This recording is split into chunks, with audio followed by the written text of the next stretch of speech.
We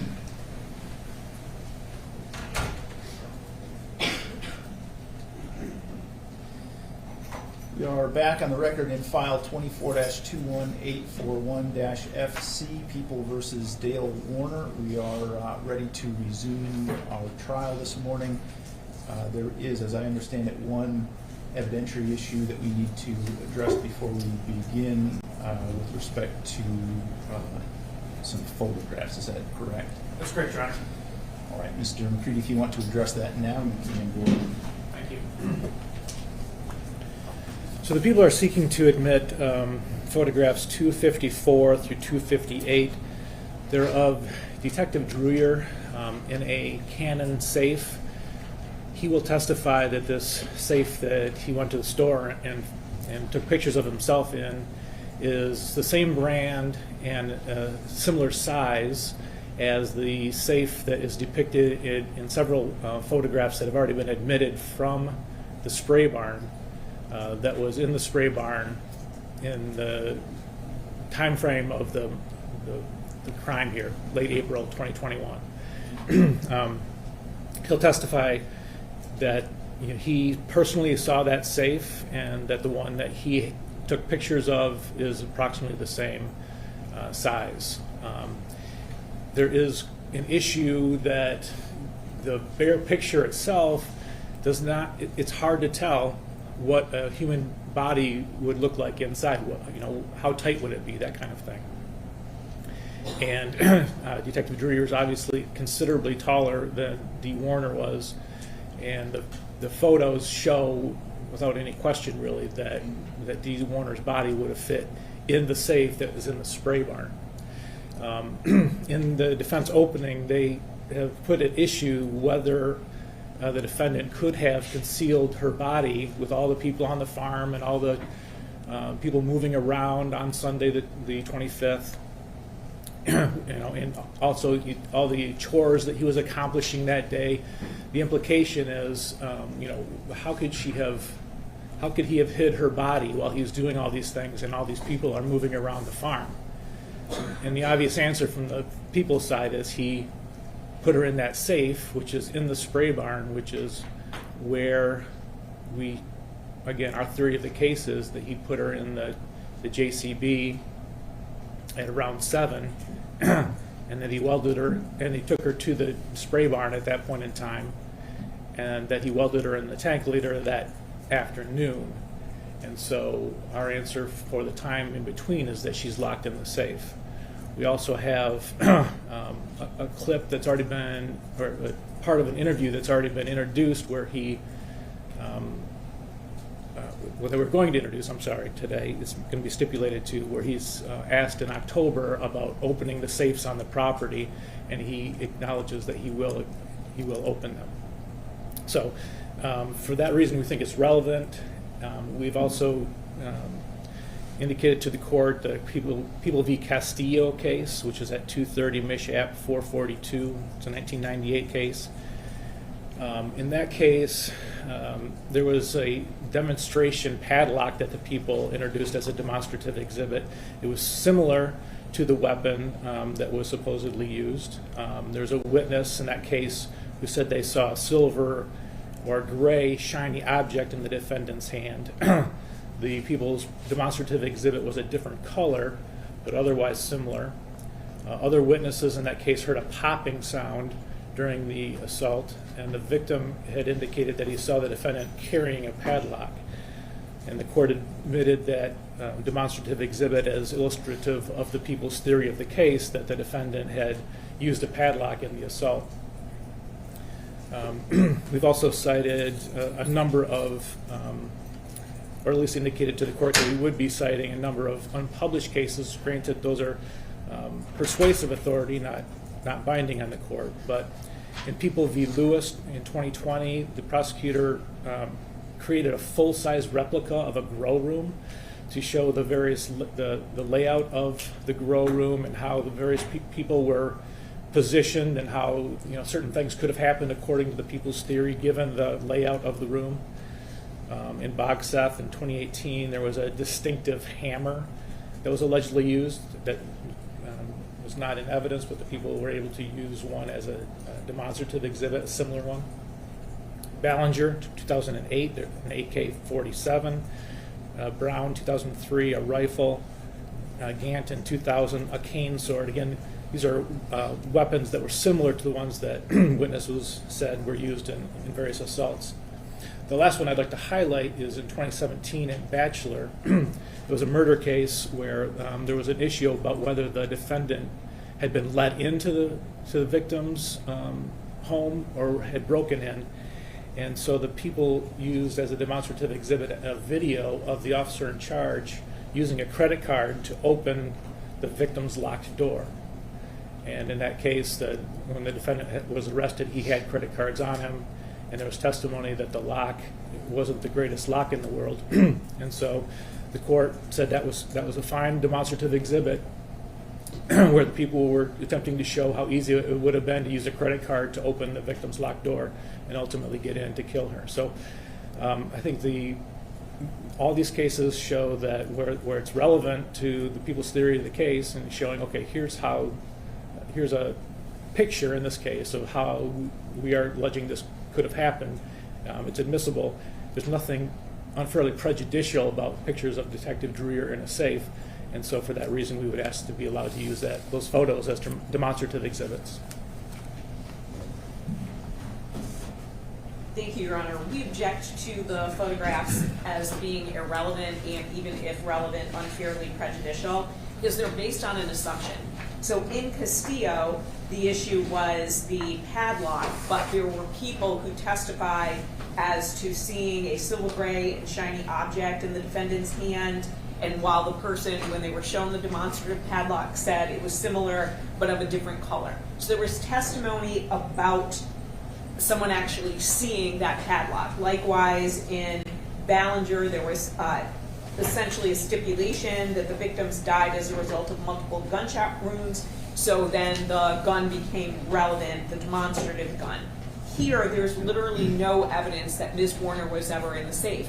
There's no bodily fluids, blood, DNA, hair found, fingerprints of hers, nothing. There's nothing from Dr. Cho indicating that, yes, her body had been once placed in a particular position.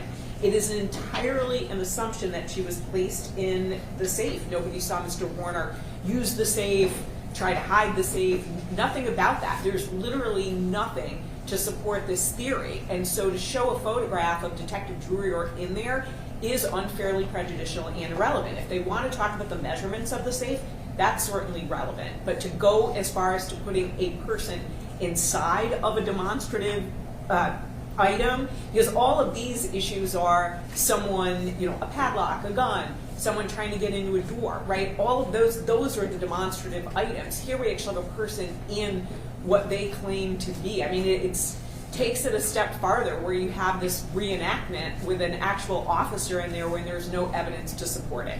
So we would ask that the photographs be excluded. Thank you. Okay, demonstrative evidence is admissible when it may aid the fact finder in reaching a conclusion on a matter that's material to the case.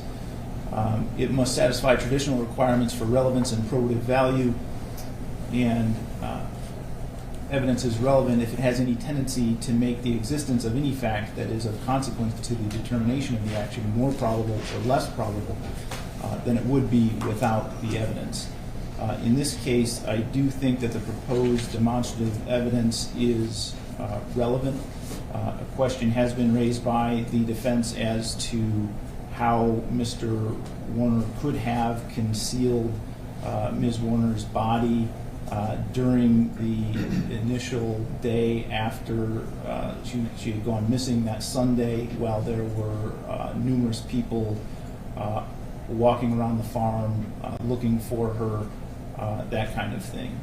There is evidence in the record that there was a safe in the spray barn, which is an area of particular concern, and the demonstrative evidence of a photograph of Detective Drewyor in a similarly sized, same brand safe would be relevant to the people refuting the defense argument that has been made that he could not have concealed the body for that length of time. So I think it is relevant. I don't think that it is prejudicial in any way. The photographs are offered simply to illustrate the fact that a body the size of Ms. Warner or larger, in the case of Detective Drewyor, would fit inside a safe of that size. When evidence is offered as an aid to illustrate testimony regarding issues related to the event rather than offered in an effort to recreate the event, the demonstration does not need to be an exact replication of the circumstances of the event. And I think that comes from people's body inside the safe that was in the spray barn. And I think that the photographs are appropriate for that purpose. There does appear to be substantial evidence that would attest to the similarity of the exhibit and the item actually used, presuming that Detective Drewyor testifies in the way that Mr. McCready indicated that he would testify, in that the safe was the same brand and similarly sized to the one that was observed in the spray barn. I don't think there's any reasonable likelihood that the jury could fail to understand the demonstrative nature of the evidence. I've seen the photograph. It's just a photograph of Detective Drewyor inside the safe, and so I don't think there's any, you can clearly see that it's a store in the background, so I don't think there's any risk that the jury would consider it as anything other than a demonstrative exhibit. And the opposing party, Mr. Warner's attorneys in this case, will have an ample opportunity to cross-examine Detective Drewyor regarding this demonstrative evidence, and I think that's the appropriate forum for the defense to point out all of the things that they have pointed out in your argument that this was prejudicial. And so I think cross-examination is the appropriate forum for that argument. So having said that, I do think that the photographs are admissible for the reasons that I've just laid out. Is there anything else we need to address on the record this morning before the jury is brought back in? We have stipulated to Exhibit 305, which is a body-worn camera from October 11, 2021. That's correct. Okay. All right, we're ready for the jury.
You may be seated. All right, welcome back, ladies and gentlemen. People may call their next witness.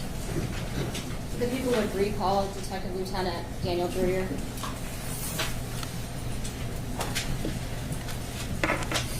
Raise your right hand. Do you swear or affirm to tell the truth, the whole truth, and nothing but the truth under penalty for perjury? Yes, sir. Go ahead and sit down.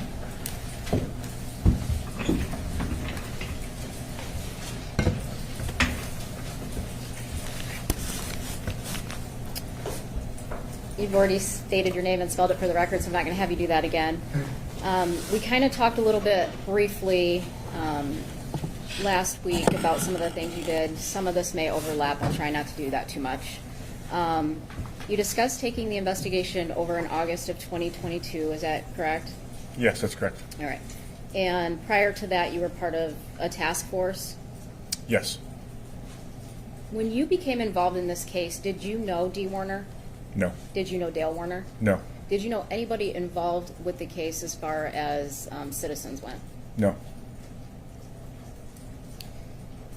In approximately April or May of 2022, did you assist the Sheriff's Department in doing a search warrant for Munger Road property? Yes, we returned to the farm for a search warrant at that approximate time. Do you recall what that search warrant was for? Yes, that search warrant was primarily focusing on the seizure and collection of electronic devices, phones, tablets, and computers. Did you seize any items that day? Yes, we seized approximately 100 computers, phones, and tablets from the residents. At this point, had you ever recovered the phone that Dee Warner possessed on April 24th, 25th, 2021? No. What specific electronic items that you seized that day became important during this investigation? The primary intention of serving that search warrant was to collect Dale Warner's iPad and iPhone. In addition, we had learned that Dale Warner had purchased a new iPhone after Dee's disappearance and put her phone number on it for purposes of the business. And that particular item was of particular interest to me also. When you say put her phone number on it, what does that mean? How do you do that? Essentially, he purchased a new iPhone that had never been used before by then, imported her information from the iCloud, and put her phone number on it from Verizon. You indicated Dale's iPad was of particular interest. Was that one of the items that you did seize?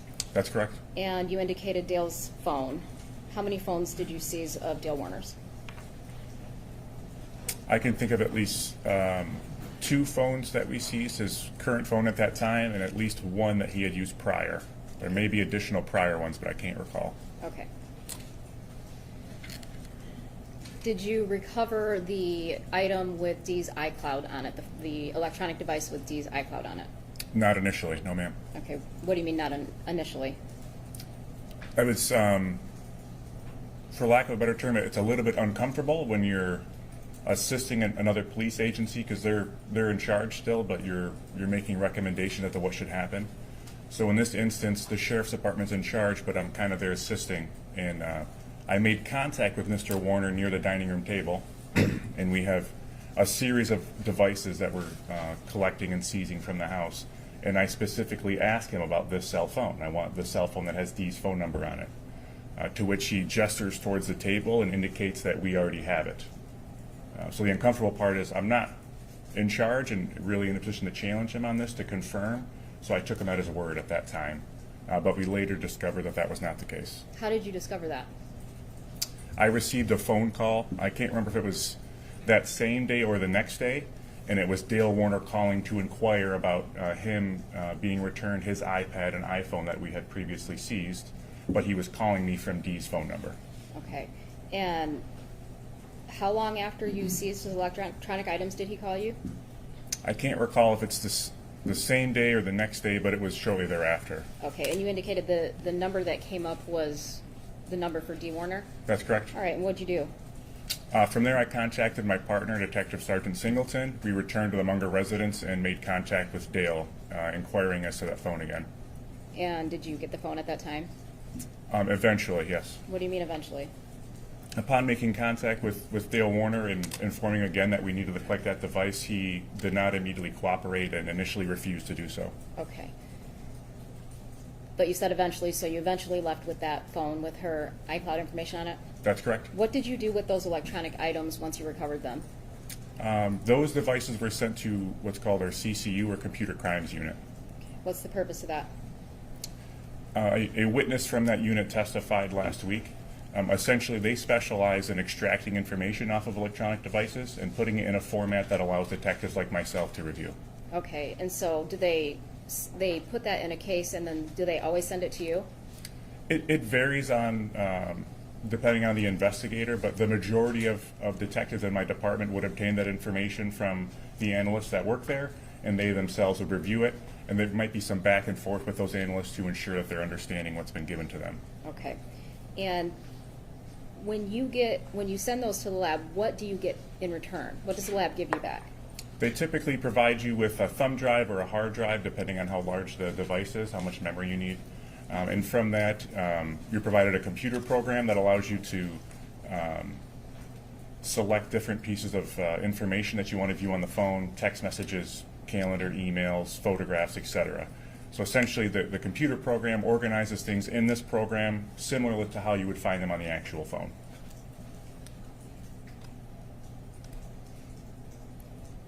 Did you review any of those portable cases when you were conducting your investigation in this case? Yes. All right. Which ones? I reviewed every portable case that was provided to me. There's, I couldn't tell you how many we had. There was a lot. In October of 2022, did you execute a search warrant for OnStar? Yes. Okay. Why? I knew from reviewing Dale Warner's cell phone from his portable case that the Sheriff's Department had completed that at approximately 7:08 a.m. on 4/25 that he had accessed the OnStar application, and I was inquiring to OnStar as to whether or not they could tell me what he did from his phone in relation to that car. That was of particular interest to me. Okay. And so, did you get those records back? Yes, there was some back and forth with OnStar, but eventually we get those records after some time. Did you have those records back when you interviewed the defendant on December 20th, 2022? No, we received them from OnStar after that interview. May 23rd, 2023, did you interview Rob Brisky as part of this investigation? Yes. And why did you do that? Through the investigation, we had good reason to believe that Dee Warner was involved in an extramarital affair with Rob Brisky. So making contact with him and interviewing him about his relationship with her and where he was during the time of her disappearance was of particular interest to us. Did the information you have about the affair, was that a current affair? No, we had no reason to believe it was going on at the time of her disappearance, and we learned that it had ended months prior. The most recent it could have been was months prior. As a result of your conversation with Rob Brisky, what did you do? I obtained a search warrant for Delta Airlines and confirmed that Mr. Brisky had purchased a ticket to Florida, and I also obtained some credit card records to see that he had regular and consistent charges in the state of Florida at the time of Dee Warner's disappearance. I also spoke to another individual that said that she was with him the whole time in Florida. From the time you get involved in April or May of 2022, throughout the course of the investigation, what's your focus?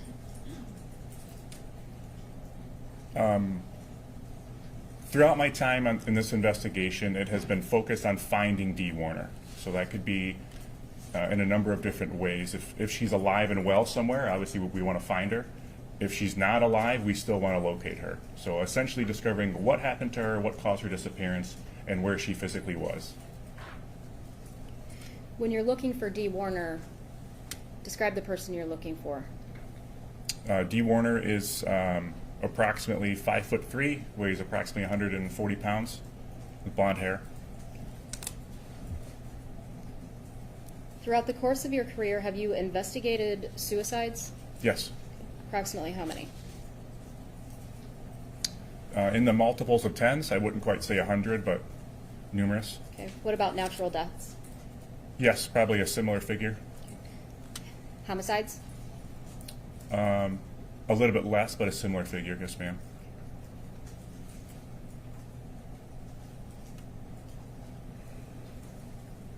When you start doing these things to follow up, did you follow up on any of the defendant's statements regarding proof of life? Yes. Okay. What statements did you follow up on? There were several things Dale Warner stated that we investigated. The one that we spent the most amount of time on was the statement that she had taken some money from the business and had disappeared on her own means and was living somewhere off of that money. We put a lot of time and resources into that portion of the investigation. Did you contact anybody for assistance as part of that? Yes. And who did you contact? I was put in touch with an agent with the Secret Service. His name is Ryan Heathouse. He specializes in locating missing persons through what we would refer to as a search for life, as well as working with local state analysts for similar type of searches.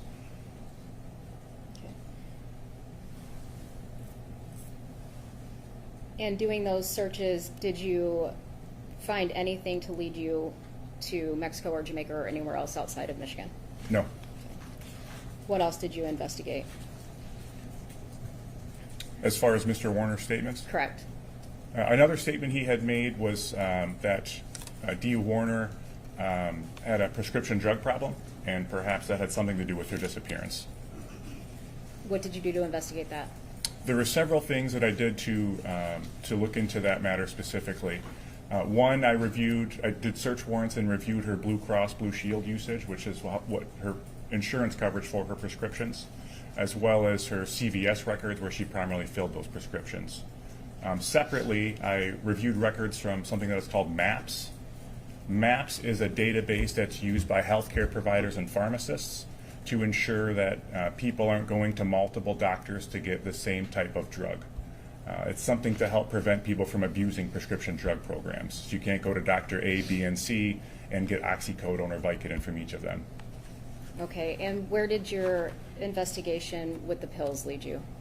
I found nothing that would indicate any signs of abuse of any scheduled narcotics. What other statements of Dale Warner's did you follow up on? We put a lot of time and investigation into the things that he did on the morning of 4/25. Okay. I'm going to go back just a little bit. Did you investigate the statements about a second phone? Yes. All right. What did you do to investigate a second phone? Dale Warner's statements that Dee may have had a secret phone was of particular interest to us because as her primary phone showed no communications with anyone that would lead us to believe that she summoned someone to come and get her on 4/25/21. So discovering if this other phone existed and if she could have possessed it was of particular interest to us. So through several search warrants, I did several things to try to obtain this information. There is something called a Google geofence. A geofence is essentially where, as a detective, I can draw an imaginary box over any location, and I can tell Google, I want you to tell me any device that you have connected inside of this box. In order for Google to have a record of that, you'd have to be operating a Google application on your phone or on your tablet, whatever that device is, and be consenting to that type of data transmission. That's in no means foolproof. For instance, if I were to put one over the courthouse right now, I probably would not get everyone's cell phone that's in this building currently. But through that search warrant, I was not able to discover any device that could be the alleged secret phone. What other search warrants did you do to look for that second phone? I also did a search warrant for something that is called FOG. FOG is more commonly known as advertiser ID. So all of us that have a cell phone, we essentially have been given an advertiser ID number. This is a very long number that basically keeps your identity a secret, but your phone is collecting information about where you go, the websites you go to, where you travel, and advertisers buy this information so you can be targeted with specific ads. So similar to a geofence, I can draw a box over a specific area to see if I can discover this unknown device. That is less reliable than Google, but that is something we employed here, and we also did not discover a phone through those means. Did you do anything else to look for this second phone? Yes, because I had access to Dee Warner's cloud information, her iCloud, I had a volume of her emails and other contacts, and I searched those extensively to see if there was any communication she had where she signed up for another device or had purchased another phone, and I was unable to find any communication that led me to believe that. Additionally, I also learned that through her extramarital affair, she used her primary phone number for that communication with that person.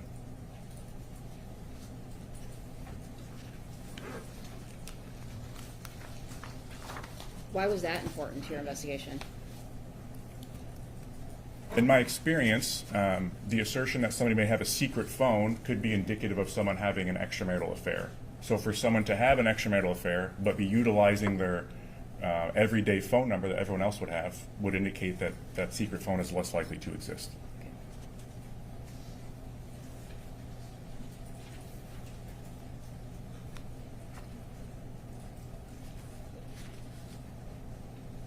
During any of the interviews with Dale, did he mention that Dee was sneaking out in the middle of the night?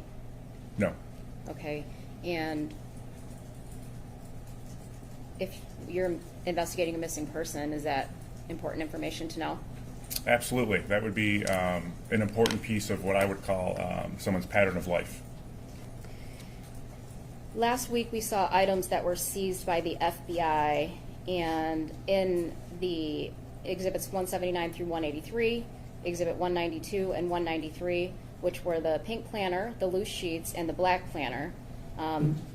He indicated in there on March 21st, 2021, that Dee Warner had snuck out in the middle of the night, correct? Yes. All right. Same thing on March 23rd, 2021, correct? Yes. And both of those had a time frame of after 2 o'clock in the morning, correct? Yes, ma'am. And did you do anything to look into that claim? Yes. As viewing that in Mr. Warner's notes, I did a comparison for the usage of the OnStar application and saw that he did not check her location at those times, which I found to be interesting. I'm going to show you people's 224, which is the OnStar record, SRT 110, page 78. Is that the record that you're referring to that you looked at? That's correct.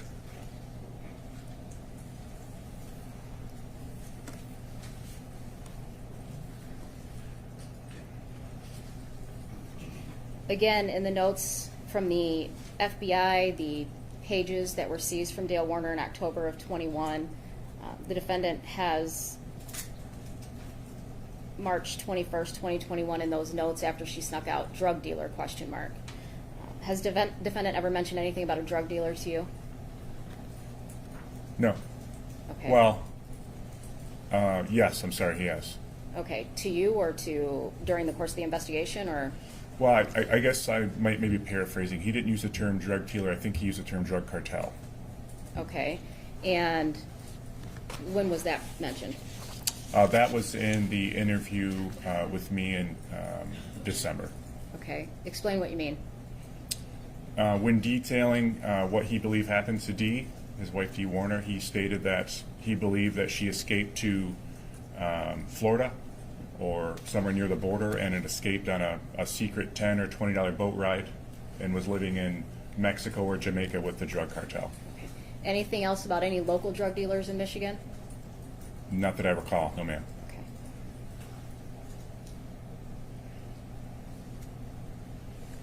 During any of Dale Warner's interviews, did he discuss Dee having nightmares or talking in her sleep? No. Did the defendant ever mention during the whole course of the investigation that Dee was scared to be by herself?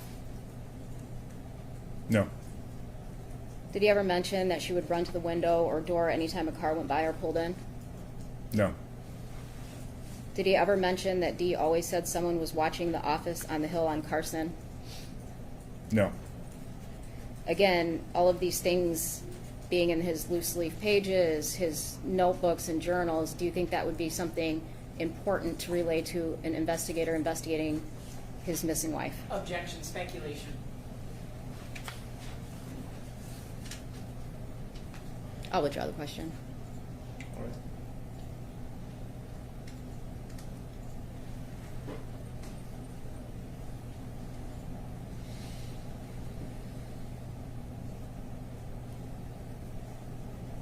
Do you ever mention anything? Did the defendant ever mention anything to you about Dee being paranoid? Yes. Okay, and what was that? He made a statement during one of his interviews that when asked about tracking the Hummer, using the device in the Hummer, that Dee was just paranoid. Did he mention he was not, in fact, tracking her? That's correct. That was his statement about that device.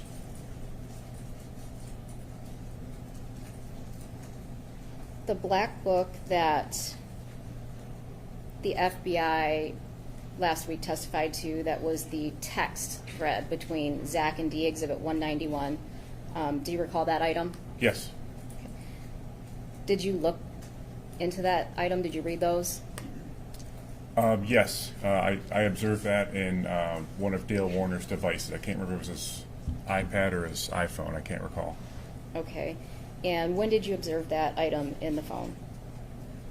When did I observe it? Or I apologize. Let me reword that. When did you observe that item in his Dale Warner's device? You didn't say phone. I said that. I'm sorry. the date that I saw it, or the date that it was in the phone? The date that it was in the phone first. It was placed on the device in December of 19.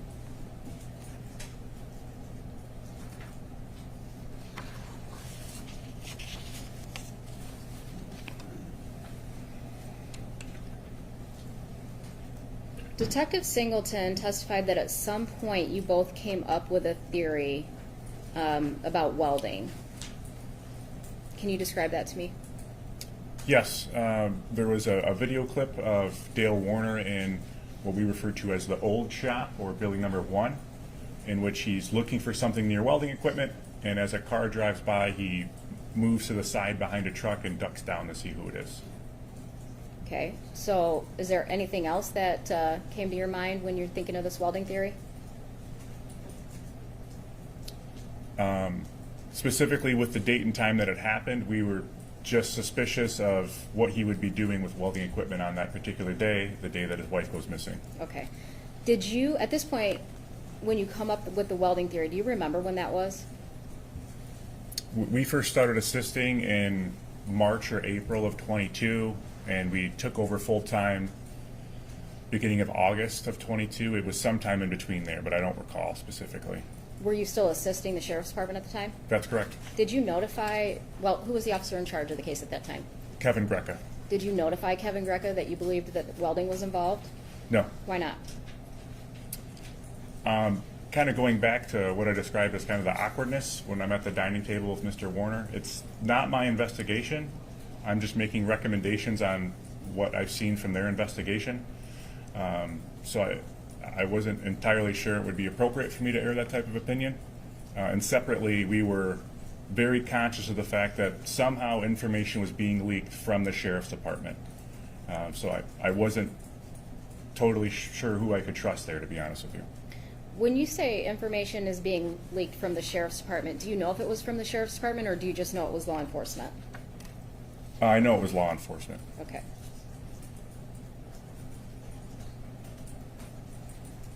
Did you ever ask the defendant about welding during your December 20th, 22 interview? No. Why not?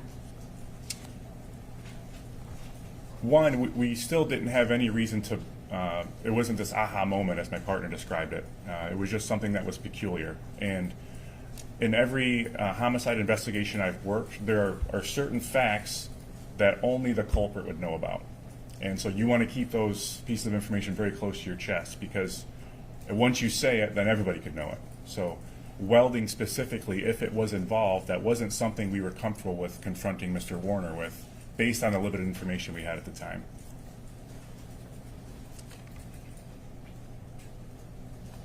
After you interview the defendant in December of 22, do you ultimately end up doing some large-scale searches?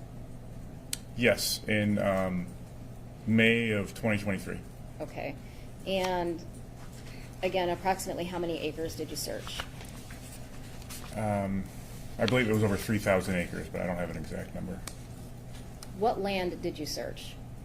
Whose land? We primarily searched land that was owned by D or Dale Warner, and or land that they had contracted to do farming with at the time of her disappearance in 2021.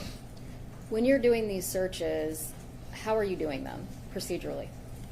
We separated the areas into what I would call primary and secondary areas. So the primary areas were places that we had information to believe that D could have went there for some reason at that particular time, around that time, or that Dale Warner had gone to those areas at that particular time.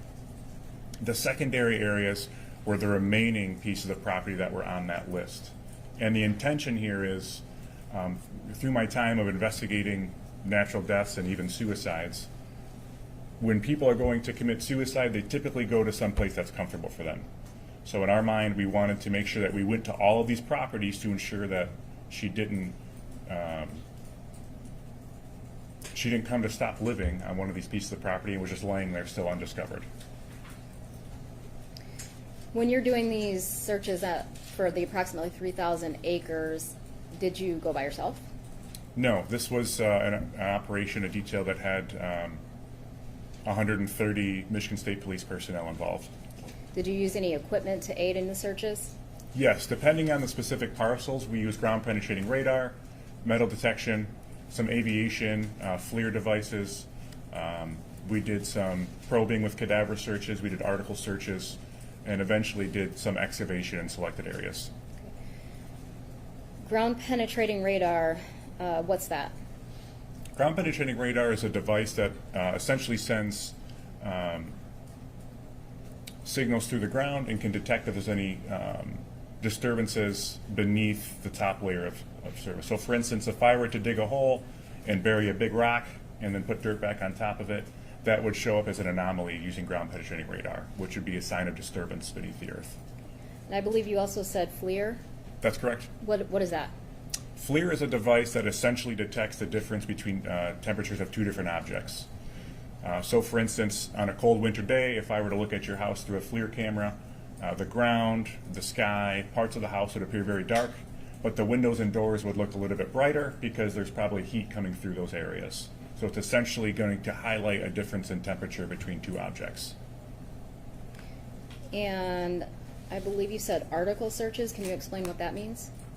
Yes, so you heard some testimony from Trooper Jack Taff, who was a canine handler. We deployed cadaver dogs, but also normal search dogs for article searches because we were looking for several items that were missing with Dee Warner.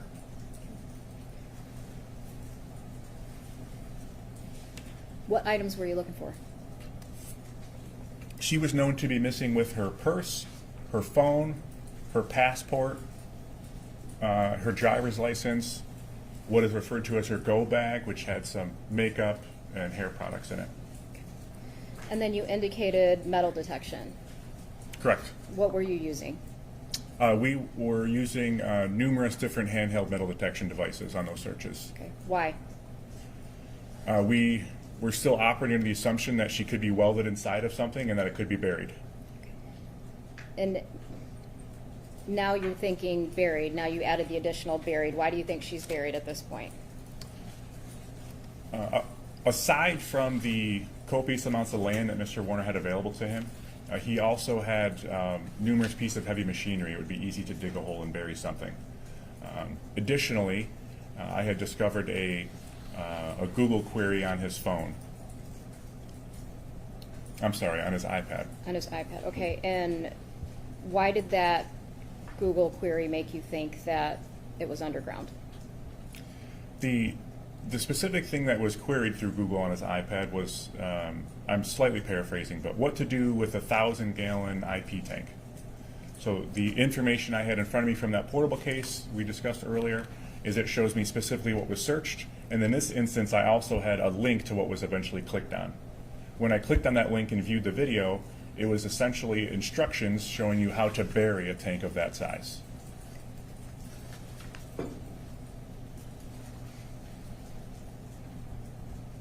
I believe you indicated that you, as part of these searches, you went to areas where you knew the defendant was on the morning of April 25th, 2021. That's correct. And how do you know that? How do you know where he was? Aside from the statements that he provided, we also got information from John Deere through a search warrant. The particular device he was operating that morning through John Deere, they collect geographical information every 30 minutes. So if you were to start this specific sprayer at 7:58 a.m. and turn it off at 9:02 a.m., you're going to have a GPS coordinate at 8, 8:30, and 9. Based on the records that you reviewed for John Deere, where did you search?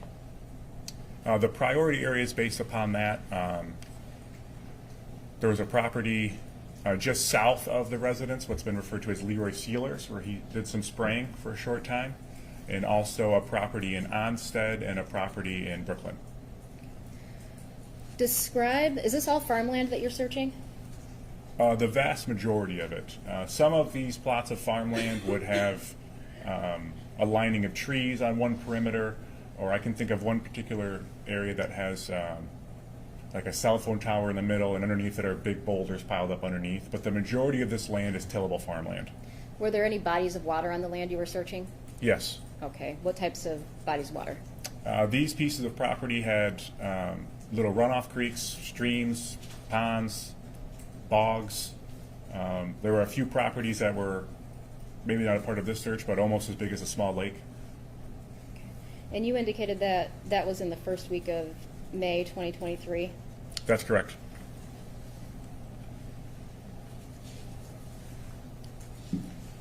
And I believe Detective Singleton testified about the searches in May of 2023. Is that the same search that he testified to? That's correct. All right. And so May 4th, Detective Singleton indicated that you guys went to the Paragon Road property on the north side of the road. Do you recall? Yes. Did you ever search the south side of the road on Paragon? No. Well, when we executed that search warrant to excavate the north side of the road,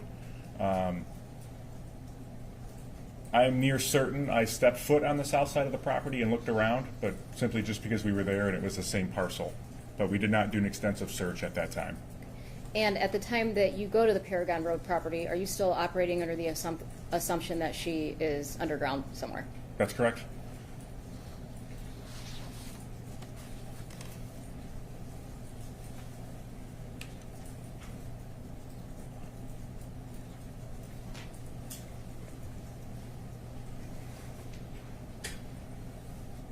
In January of 2024, did you return to the Munger Road property to do some type of reenactment? Yes. For what? Specifically at that time, I wanted to see what you could do specifically with the front end loader, or also known as a JCB. Those two things are the same. If you were to pull it to that back door. Additionally, we did some experimentation with Dale's commercial sprayer that he was driving that morning. As separate, we did some experimentation with a separate sprayer of a similar nature somewhere else. Okay. I'm going to show you People's Exhibit 122. Was that part of your January 2024 reenactment? Yes, so that is the exact JCB that Dale owned on 4/25/21. And why is it located here? That is where Dale Warner indicated that he parked it when he returned to the house. People's 123? What's that? That is the same position it was in the previous photo, but in this instance, I took the photo from the side to see the bucket. I should note, the bucket was capable of getting all the way up to the door, but our operator was a little worried about leaving some damage behind, so we just got it here instead. Okay. You also indicated you did some kind of reenactment with a John Deere sprayer? Yes. Okay, and why did you do that? For two different reasons. Are you referring to when we used a sprayer that was not Dale Warner specifically, or specifically his sprayer? You mentioned it. I located someone totally unrelated to this case that had the exact same commercial sprayer that Mr. Warner did, and I was curious to know if you could travel the distance necessary and spray the ground necessary in return in the time frame that he left initially on that morning. So essentially, he leaves the first time, states he goes to Leroy Sealers, sprays 10 to 12 acres roughly, and comes back. I was curious to know if you could do that exact thing in that time frame. Okay. What'd you find? We found that that was possible and within the allotted time necessary to do so. Okay. At some point in time, you start looking into tanks. Is that accurate? Yes. And approximately when is that? That is June of 24. Okay. And what specifically were you looking for when you're looking for tanks?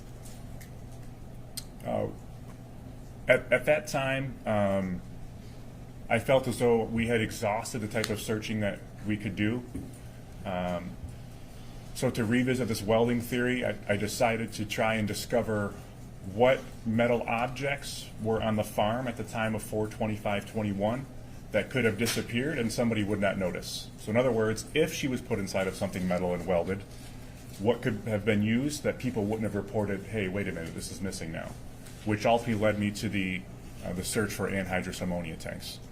So at this point, have you given up looking underground and now shifted to above ground? I wouldn't say that we had given up on that, but we had done so much searching beneath ground that aside from a particular tip coming in or someone discovering a new piece of information, those would be the only two things that would move us to do any more digging, if that makes sense. Okay. As you're searching, when you decide to search for anhydrous tanks, was there anything you had to do to prepare to do that? Yes. What did you have to do? I had a very primitive understanding of what anhydrous ammonia was. The extent of my knowledge on it was simply from my time in the police academy when they show you how dangerous it can be if you inhale it, and it can cause death. So as a road trooper, they want you to be aware of that in case you encounter a crash and that gas is involved. So knowing that, I had to find a way, if I were to find a tank and it had some of that gas in it, I had to find a way to empty that gas so I could search the inside of it. As these tanks are manufactured to not have an opening to prevent you from seeing in, that was also another challenge. So the first several weeks of this endeavor was to discover how I would empty a tank if it was full of gas and how I would ultimately see inside of it. Okay. How did you do that research? The first person I contacted was a sergeant from our motor carrier division. They handle the commercial trucking enforcement part of our department, and they have more hazmat training than a normal trooper does. And after consulting with him, I eventually made contact with our emergency management division, who we have a coordinator by district that helps coordinate if there's a chemical spill, and I was able to get some information from him also. Did you contact anybody else for additional information? Yes. Once I kind of had a plan for what I would do to empty the tank and look inside of it, I also contacted Greg Hardy. Okay. What was the purpose of that? Greg Hardy is Dee Warner's older brother. He owns a farm down the road, also has a large farming operation, and he had great firsthand knowledge of how that farm operated, the Warner farm, and he ultimately gave me some advice on where or who to contact to locate Dale Warner's tanks. All right. And who was the person that you contacted to help you locate some of Dale Warner's tanks? I can't recall the individual's name, but essentially I came to learn that at some point around that time, he had rented numerous tanks from Dale Warner. So the information provided to me was that this person rented a bunch of tanks and kind of had free reign of a dozen or so of Dale Warner's tanks. Okay. And based on the information you got from that person, did you do additional search warrants? Yes. Based on talking with that individual, we did a search warrant again at Paragon Road on the south side across from where we excavated, and also conducted a consent search for a property on Carson Highway just east of the farm across the street. And I believe you already testified that you found tank 34 in that Paragon property barn. Is that accurate? Yes, ma'am. All right. And you took that to the bridge and had it x-rayed? Yes. All right. Where'd you take it after that? From the Ambassador Bridge, I took it to the Michigan State Police Northville Laboratory. For what?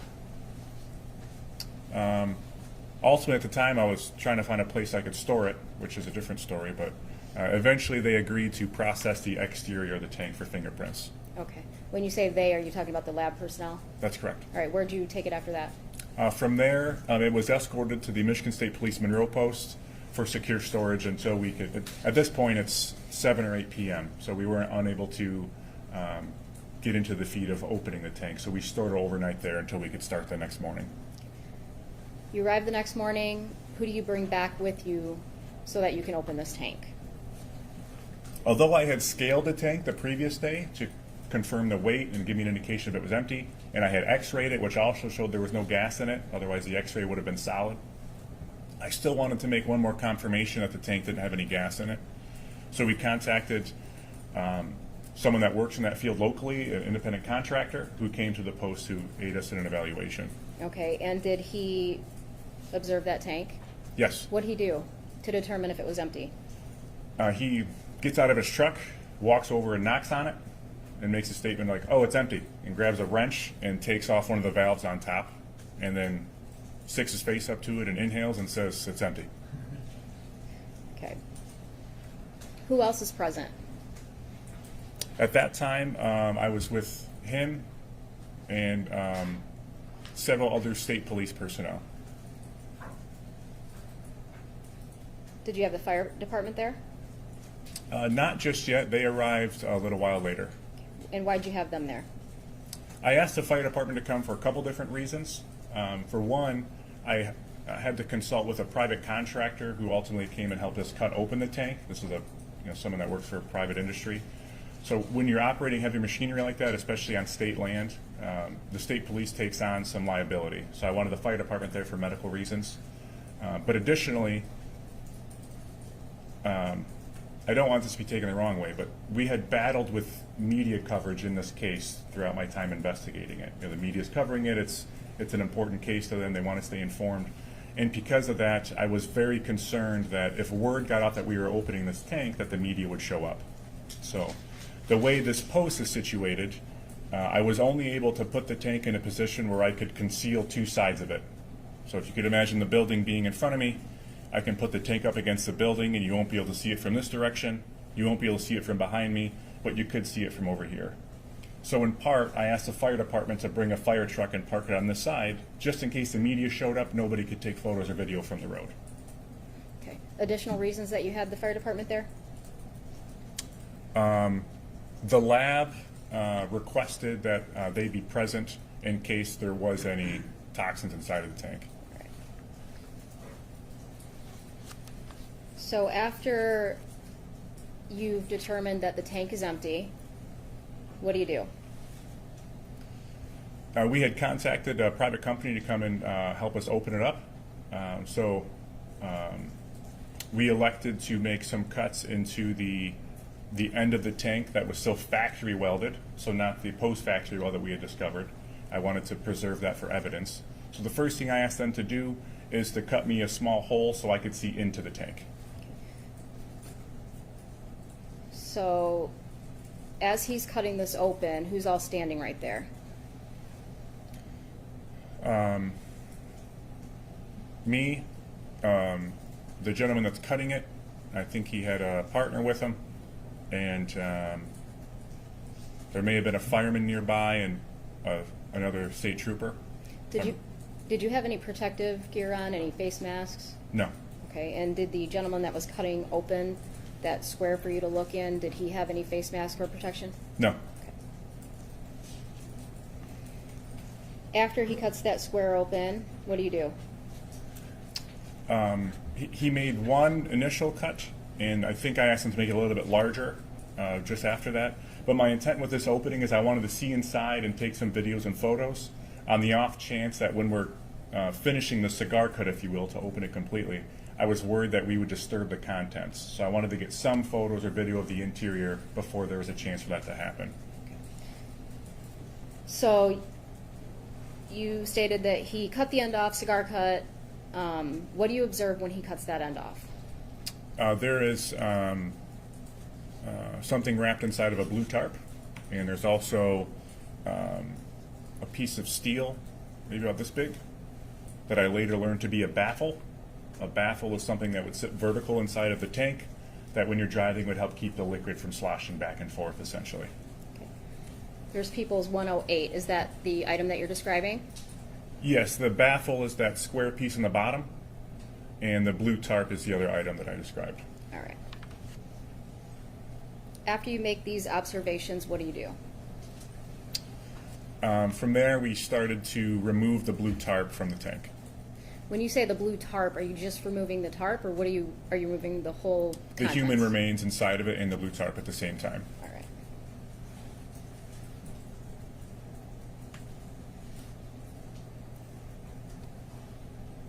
Who else was there when you were removing the body from the tank? Myself and several troopers, the company that helped us open the tank, the fire department was still present, and several members from the lab. I don't recall anyone else. Was there a medical examiner investigator that was present? Yes, ma'am. Thank you. Okay.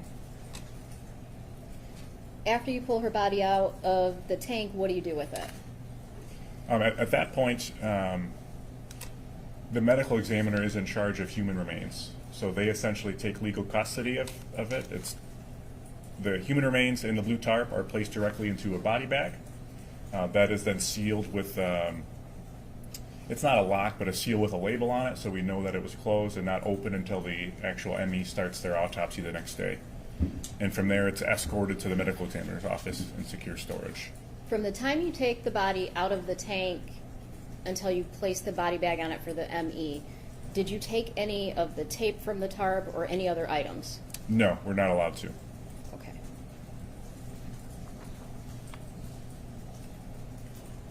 After her body was removed from that tank, did you look inside the tank? Yes. What else was in there? Aside from that baffle, I observed a 1/4 to a 1/2 inch of liquid in the tank. At this point, we had tilted the tank in a negative axis so that liquid wouldn't come out. So it still was inside of the tank at this time. Did you observe a purse in the tank? No. Did you observe a phone in the tank? No. Any other personal items? None whatsoever. Did you observe shoes? No. Socks? No.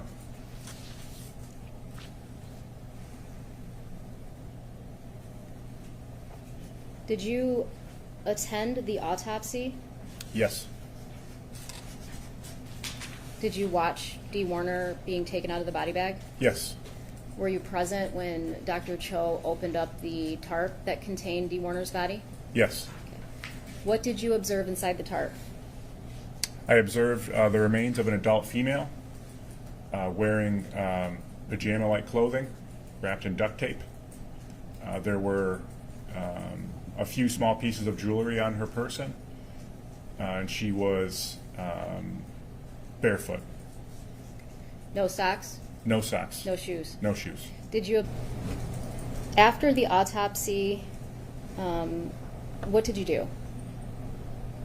Did you secure any items from the medical examiner? Yes, from the medical examiner's office, we secured all of the personal effects located on Miss Warner, so her clothing and jewelry, as well as the duct tape that was bound around her, the tarp, and the duct tape that was wrapped around that tarp. Did you send any of those items to the lab? No. Why not? There's several parts to that answer. So in general, before you can submit something to the lab, you have to wait until it is dried. So for instance, just as an unrelated example, if you were to have someone that was stabbed with a knife and they were to have blood on that shirt, we can't send that to the lab while it is wet. We have to hang that somewhere to dry before we can send it for examination. In this instance, we took all of those items and hung them to dry in a secure storage area. Lab personnel came to that secured area to review those items with us, and based off of the current state of those items, they essentially would not dry. We were unable to process anything that was inside of the tank around her person because of the condition that it was in. I'm going to have, can you hand him People's Exhibit 234?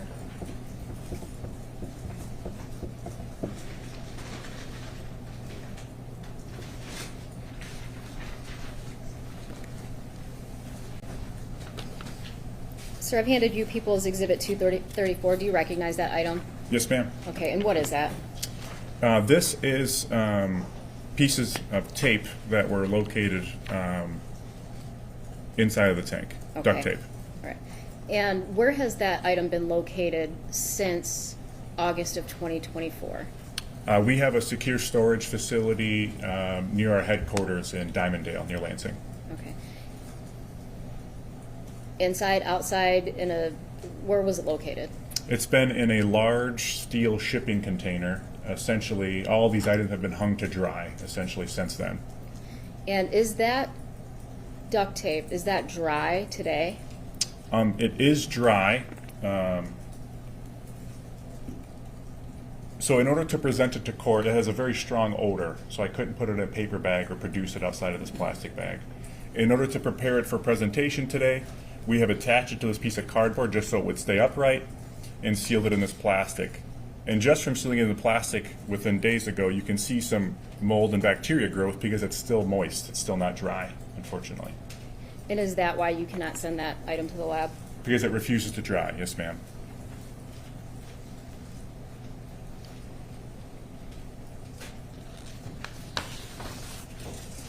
Out of all the items that you were looking for when you became involved in this investigation, what have you recovered thus far? To date, as we sit here today? Can you ask the question again? I'm sorry. Yes, out of all the items that you were looking for, including D. Warner, since you became involved in this investigation, what items have you recovered up until today? Outside of her person, Correct. none of the other items.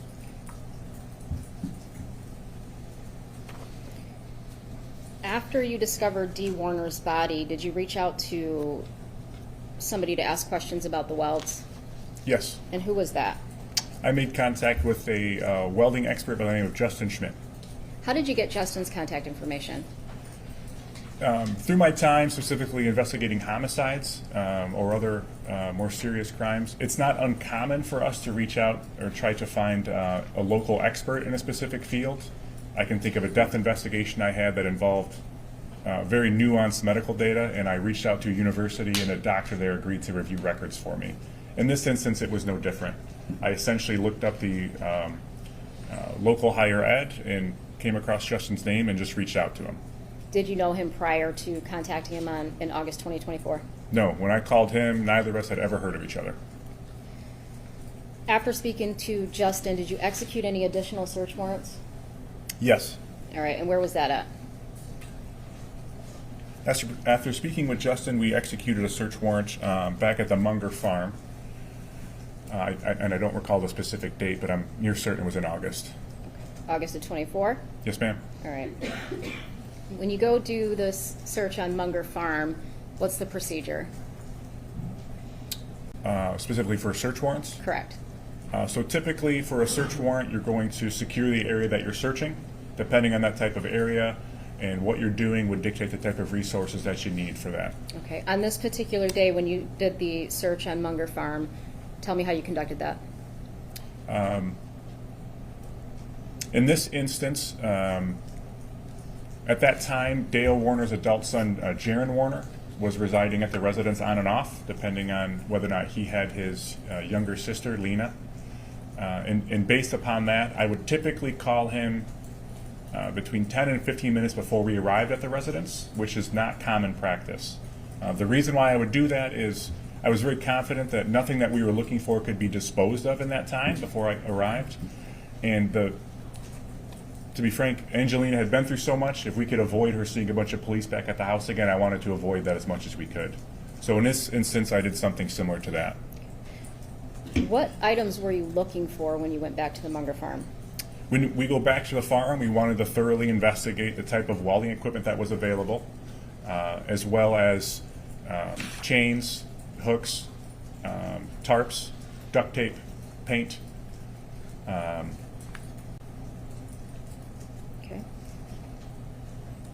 And I feel like I'm forgetting something. That's all I can think of now, ma'am. Oh, excuse me. Decals that were on the tank, as well as there was a handwritten note on a tag that was tied to the tank. I wanted to see if we could locate those also. I'm going to show you People's Exhibit 109. Where is this at? That is in what we call the spray barn, which is also known as building number 7. So you are standing on the south side of the barn, looking south. So there's a big bay door. If you're facing the bay door and looking to your right, that's where those shelving units are located.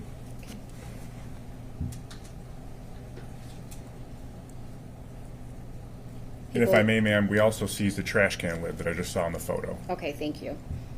People's Exhibit 110.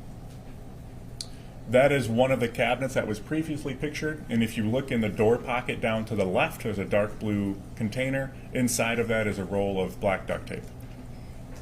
Can you hand them People's Exhibit 111?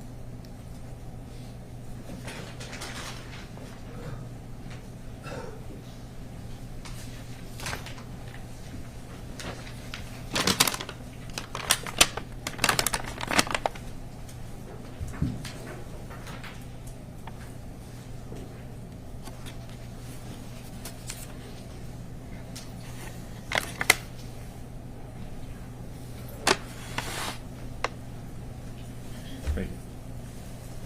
Sorry Can I get about open this, ma'am? Yes, please. Sorry about that. I didn't know I still had the scissors.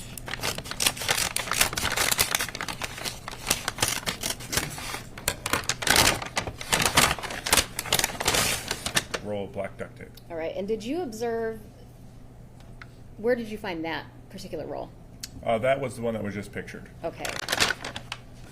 Right here in People's 110? That's correct. Okay. We were searching for and seized this because typically our trace elements portion of the lab, if I were to collect duct tape from the scene of a crime and I were to bring them a roll of duct tape, they can do what's called tear matching and see if that piece was the last piece torn off of the roll. Unfortunately, in this instance, as we discussed, the lab was unable to process those items. Okay. Did you seize additional rolls of duct tape, black duct tape on the farm? Yes. Approximately how many rolls? I can think of 2. And what color were they? Those were also black. Okay. I'm going to take you into the new shop. Can you hand him Exhibit 233, and do you still have the scissors? Yes, ma'am.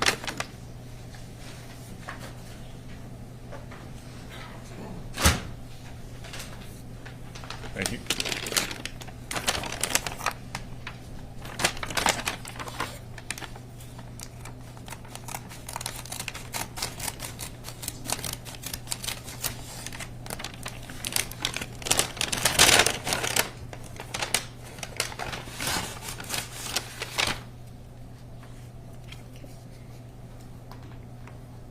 What is that item?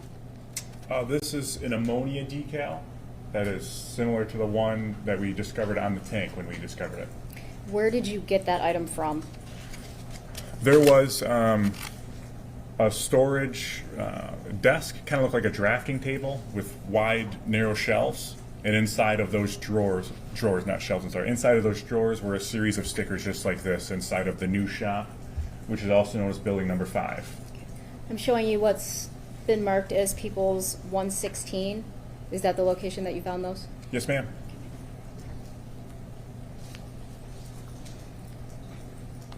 I'm going to have you look at People's 117. What is that? That is one of the drawers that's open with several of those stickers inside of it.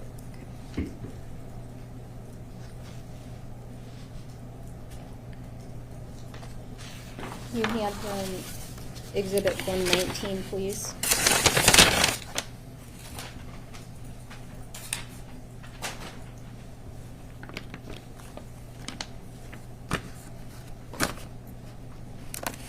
Guess you'd like me to open this one, ma'am? Yes, please.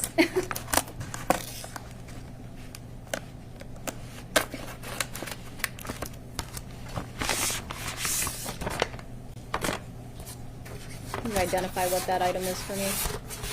This is a war egg placard that is similar to one that was discovered on the tank, on tank 34. Thank you.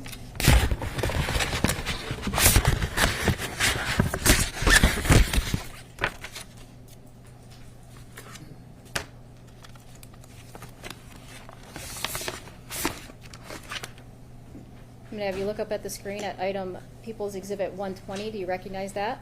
Yes. What is that?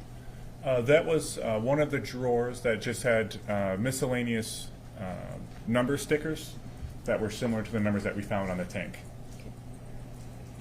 Similarly, People's Exhibit 121, is that same thing? Correct.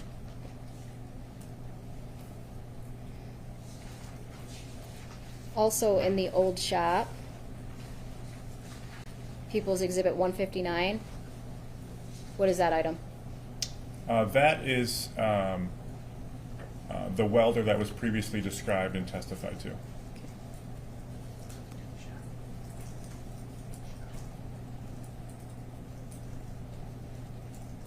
And what location was that one? That is what we call the new shop, which is also in building number 5. Okay. I'm going to show you people's 293. Again, what are those? Those are also additional welders on the property. Okay. What location?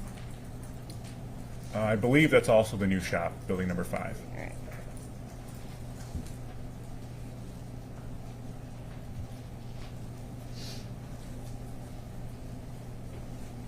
I'm going to show you people's 115. What is that?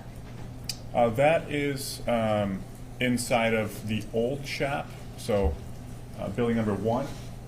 Kind of right where the number 1 is on this map is that small narrow corridor that leads to a small office. And within that office, I'm going to have Craig Lee hand you People's Exhibit 304. Can you describe to me what you found in there? After you open it, sir.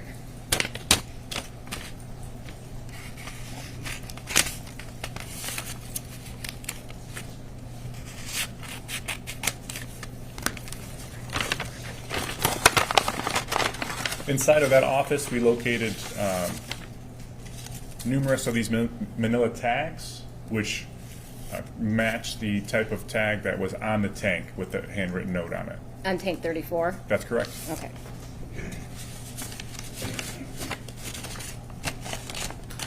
And People's Exhibit 114, what is that?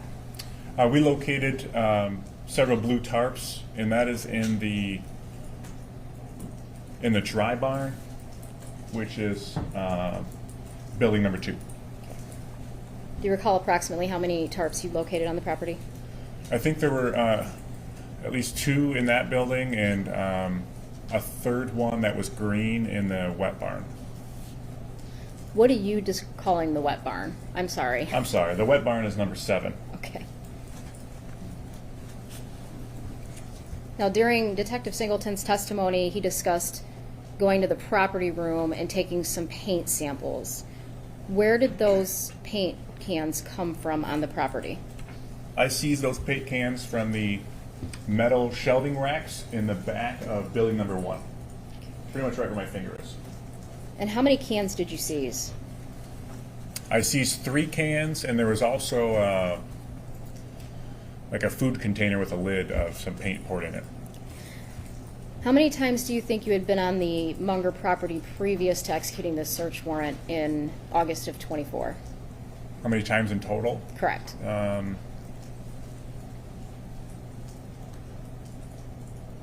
Between 6 and 10, maybe, roughly. Had you been in the old shop previous to August 24? Yes. All right. Had you observed paint cans in there previously? Yes.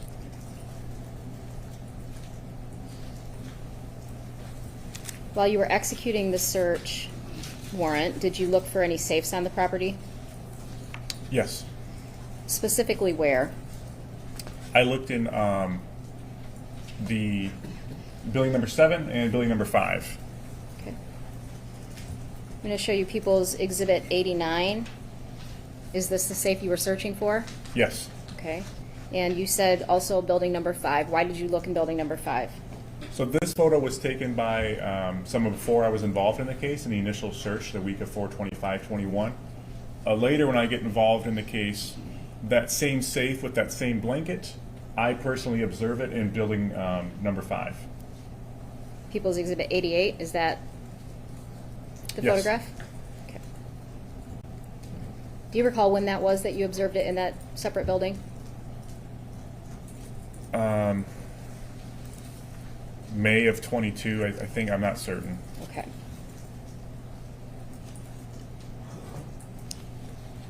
Approximately how tall was the safe? I can't recall in inches, but it's up to my chest. Okay. Approximately how wide is it? It's about 5 feet wide, How deep is it? 28 inches. Okay.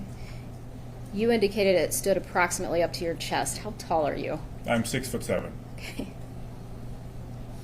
What are you looking for this safe for? What's the purpose?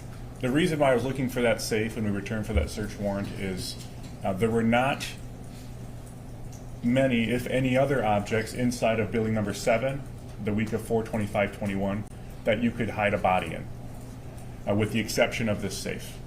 So I was in search of the safe to see for myself how easily you could remove the shelves that were inside of it, and how likely or possible it would be to fit a person inside of it also. Did you find a safe that was similar to the one that you observed? Yes, What brand was it, if you recall? it's a Canon safe. Okay. And what did you do when you found the safe? Canon Safe manufactures two safes that are approximately that size, the one that was on the Munger farm at the time. And between those two, I found the smaller of the two. And upon locating it, I experimented with removing the shelves, which I did so in 30 seconds. They come out relatively easily. And I also got into the safe to see how much room there was. You got inside the safe in the Yes, store? ma'am. Okay. Who took your photograph? The store manager didn't want to be involved, so I put it on the timer and put it on a shelf to take my own photo. All right. I'm going to show you People's Exhibit 254. What is this? That's me laying inside of the safe. The safe that you've just described? Yes, ma'am. Okay. 255. The same? People's 256. The same. Just a different position? Yes, ma'am. Okay. 257. That is the front of that safe. Okay. And People's 258. That is the safe when I initially opened it with the two shelves. And those very similar shelves were in the safe that was photographed at the Munger farm. Those are the ones that came out within 30 seconds or so.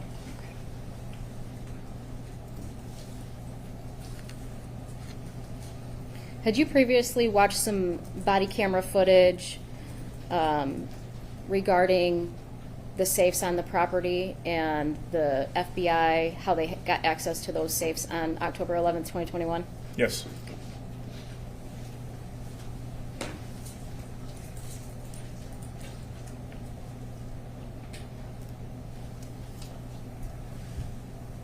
Give me 1 second.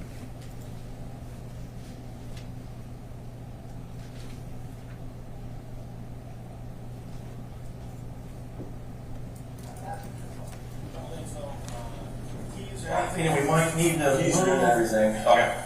We'll take them out. Another thing is, we haven't done this yet, but I think there's 3 safes, the bigger ones.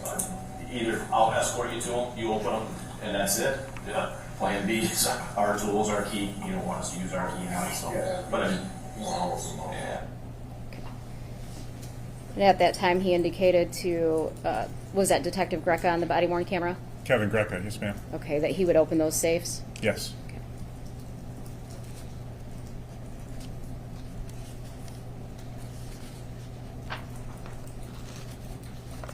For the record, Your Honor, that was People's Exhibit 305 that I played for Detective Drewyor. Again, with you being inside that safe, can you tell me how tall you are 6'7", and your weight? about 230 pounds.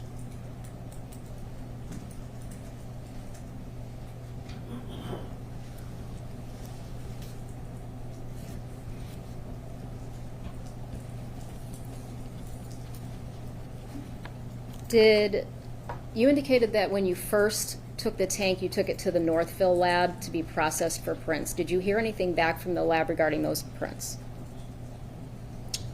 To be clear, we had an x-ray that went to the lab to make sure I understand you. Correct. So after, I apologize. So when you have the lab tech come and take prints off tank 34, correct? Correct. All right. And as a result of her analysis, you get a report back, correct? Yes. And did you have somebody take Dale Warner's fingerprints? Yes, ma'am. Okay. And who was that? That was a Trooper Meade, who's an evidence technician for the Monroe Post. Okay. And do you know what he did with those prints after he took them? Yes, he provided them to me, and I delivered them to the lab for comparison.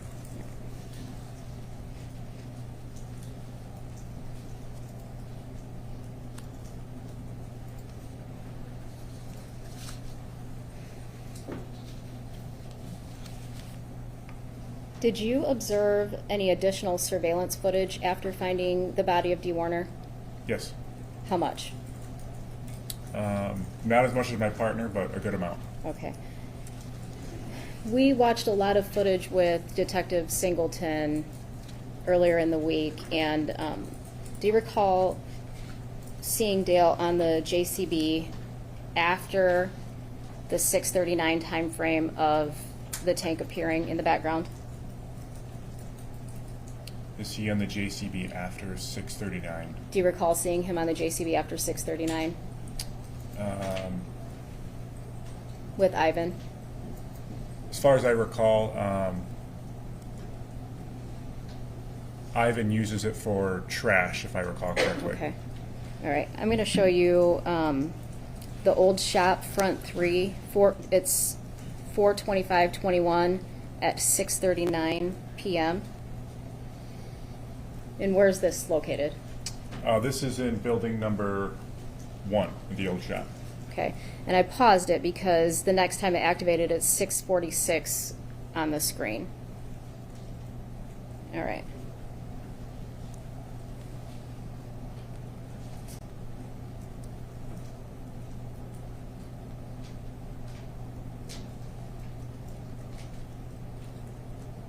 All right.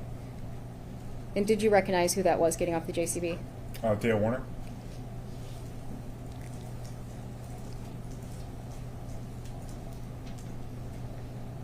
And do you know who that was in the old shop? Ivan Boyd.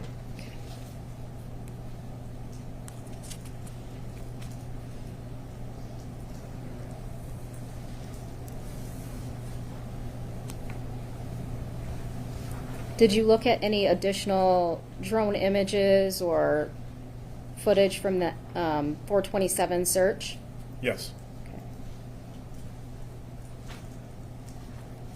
I'm going to show you People's Exhibit 168.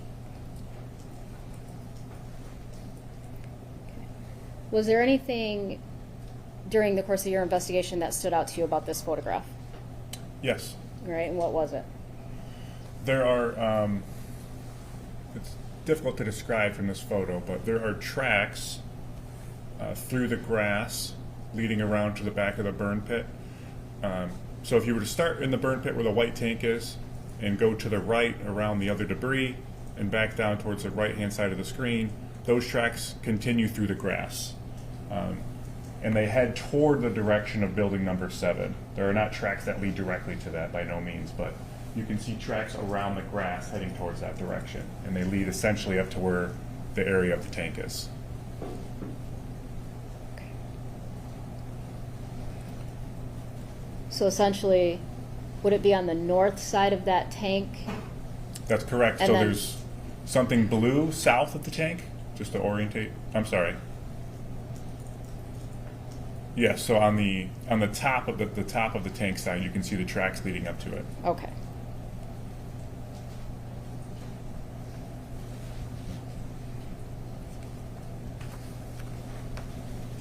Detective Singleton testified about, during the course of the investigation, he had information on life insurance policies.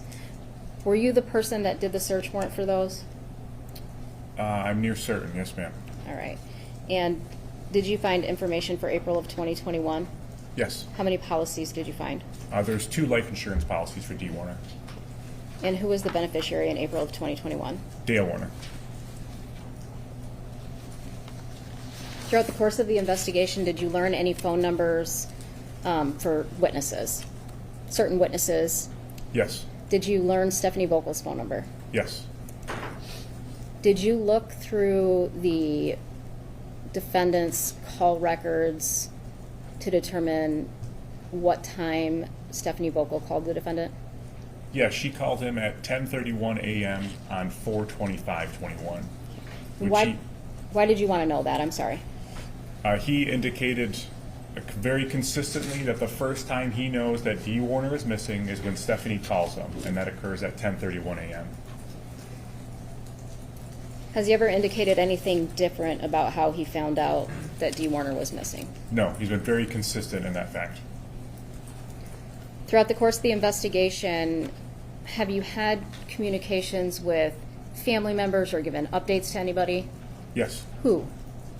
My primary points of contact, because Dee has several adult children and we took over the case, they agreed that we would provide updates to one of them, and they would kind of spread the information. So I primarily have contact with her adult son, TJ Bach. I also have on and off contact with Greg Hardy, and my primary point of contact for Mr. Warner was his adult son, Jaron. Throughout the course of the investigation, did the defendant ever contact you for updates on his missing wife or the case? The only time Dale Warner ever called me was seeking his iPad and iPhone back. Had you ever tried to contact him? Yes. Did you at any point in time tell him you were taking over the investigation? I called him when it was publicly announced, and I'm near certain I didn't speak to him, but I left a voicemail. You indicated that you also talked to Greg Hardy about certain things during the investigation updates. Is that accurate? Yes. How did you come to know Greg Hardy?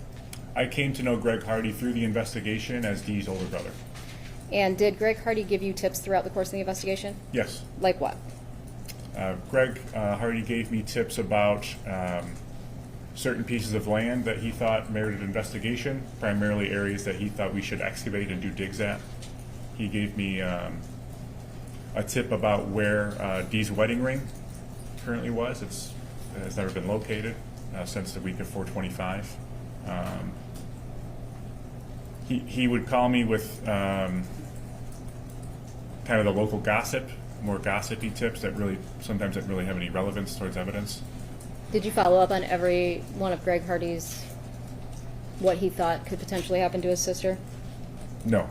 Typically his tips would be a gut feeling or something he heard from someone, or in some cases he would hear a piece of information and perhaps was interpreting it a certain way that wasn't always the most accurate. Did you ever search Greg Hardy's property with his consent? Yes. Several times. And did Greg Hardy tell you where to search for the tank, or what tank to search for, or any information about the tank? No. He had a basic understanding of what was typical for Dale Warner's tanks, and a contact for someone that had rented them. Did he give you the contact information for the person who's going to cut open the tank? He had. So we discovered the tank on a Friday, and I meet with the family to inform them that we're going. I was concerned that somehow there would be a media leak, and I didn't want them to learn that way. So I made contact with them in person, informed them of my intention to have the tank open the following day and make some confirmations. And he offered a metal fabricator that he knew personally to come and open the tank. But no, that is not who did that for us. All right, thank you. While Kevin Greco was still part of the task force, or it was still essentially his case, did you have communications with him? With Kevin Greca? Correct. Yes. Did you communicate with him after the case was over? I think I came across him one time organically through a law enforcement purpose, and then I provided him with a subpoena for the prelim, and that was the extent of our communication. Did he ever contact you after he retired in August of 2024 to give you any additional information about this case? I never saw or heard from him prior to coming to court. After the x-ray of tank 34, so you go, you find this tank, you seize it, and you take it to the bridge to have it x-rayed. Did you communicate with anybody in the Warner family? Yes. And who was that and why? I communicated with Dale Warner's adult son, Jaron. When you execute a search warrant, there is something that's called a return and tab. So, for instance, if I were to come and search your residence with a search warrant, at the end of the search warrant, I would give you a copy of the warrant, and I would also give you a list of all the items that I'm seizing, kind of like a receipt. It's called the return and tab, or the tab. Through this investigation, I primarily served the return and tabs to Dale's adult son, Jaron. So in this instance, I x-rayed the tank. I have a pretty good indication of what's inside of it, and I called Jaron to inform him that I had executed a search warrant on Paragon Road. I had found an anhydrous tank with some anomalies, and that my intention was to x-ray it and cut it open if necessary to reveal the contents. And at that time you had already x-rayed the tank, though? That's correct. Why did you tell him that? Through this investigation, well, investigations in general, information is power. And so when you have control of information, sometimes it benefits you to release it and sometimes it doesn't, like when we discussed the welding theory early on. In this instance, it was a benefit to me potentially to tell Jaron I had discovered specifically tank 34 and that I was going to x-ray it and cut it open so that I can later listen to communications between him and Dale Warner to see what that conversation would be like. And how would you be able to listen to communications between Jaron and Dale Warner? At that time, Dale Warner was at the Lenawee County Jail as an inmate. Okay. So explain that. Just, he's an inmate at the Lenawee County Jail. How are you going to listen to that conversation? Jail calls, as we would commonly refer to them as, calls you're making to and from the jail as someone that's incarcerated, those are recorded and monitored. The inmates are explained that, there's notices stating that, and they're informed of that every time they make or receive a phone call. So every single time a phone call is made or received, they'll get that notification? Yes. Okay. And did you become aware of a phone call in this case? Yes. All right. And who were the participants in that call? We discover the tank on Friday. I make that phone call to Jaron on Friday, and Jaron Warner and Dale Warner have a phone communication the next day on that Saturday. So August 17th, 24? Correct. Okay. Your Honor, at this time I'm going to play People's Exhibit 227. For English, press 1. Thanks. For a select call. I know this initial part is pretty loud, but then once it gets into the phone call, the voices soften, so I don't know if the court, if you want to handle the volume. Press 0. For a debit, please enter your PIN number now.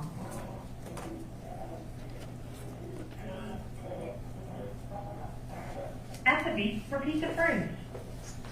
With Cobalt Jelly, my voice is my password.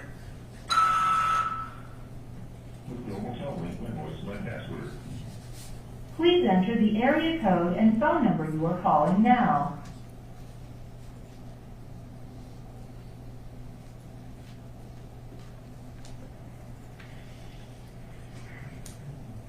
Please hold. Please wait while your call is being connected.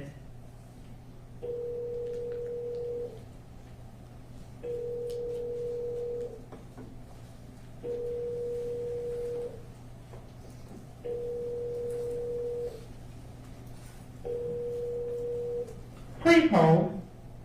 Hello, this is a prepaid call from Dale. an inmate at the Lenawee County Jail. To accept this call, press 0. To refuse this call, your current balance is $40.71.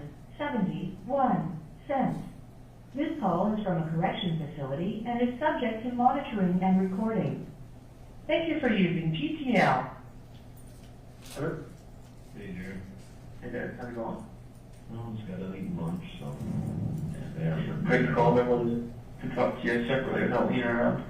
So yesterday, Detective texted me and said that they had a search warrant to search the Paragon property and at the farms and Shrouding Out buildings again. I'm like, again? He's like, yes.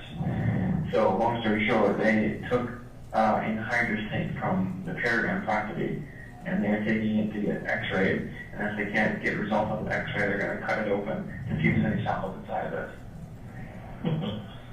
Great. Yeah. And hydrous tank number 34 is what their search warrant said. Tank number 34. Yeah, I don't know what the specifics of that is or what, but like this is fucking idiocracy. So, yeah. So they took that tank and now they're x-ray or something, and then if they don't get x-rays, they're cutting it open. I'm like, what the fuck, what a waste of fucking time. Yeah.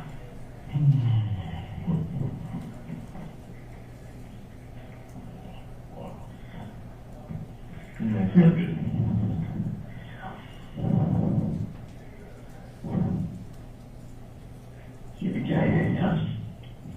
Yeah. So, Grandpa, City Software Plan news about it. They told me yesterday they were keeping it low key or whatever. It's only 2 detectives that were coming out, but I guess it wasn't low key. Well, okay. on news this morning, I guess. Okay. Yeah.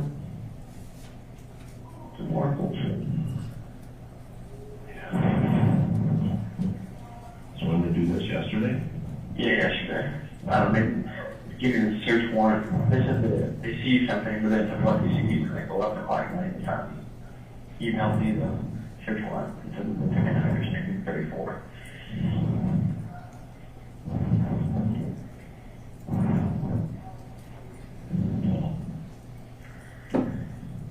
I was just there. They don't have anything, so they're searching for anything, I guess. I'm going to try to make some bullshit up. Yeah.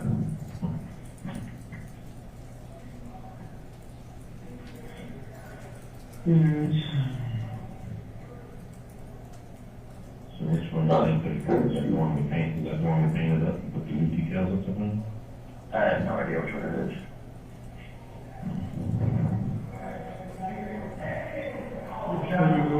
Development here 34 is what.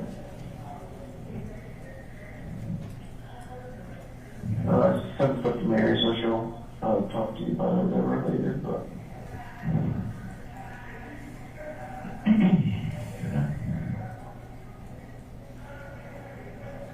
More tax dollars, how to work.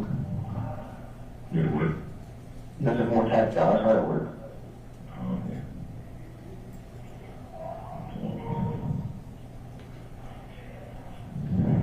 Kirby's just got here, he's talking to me now, they're figuring out what you gotta get for his full spies going out, I guess.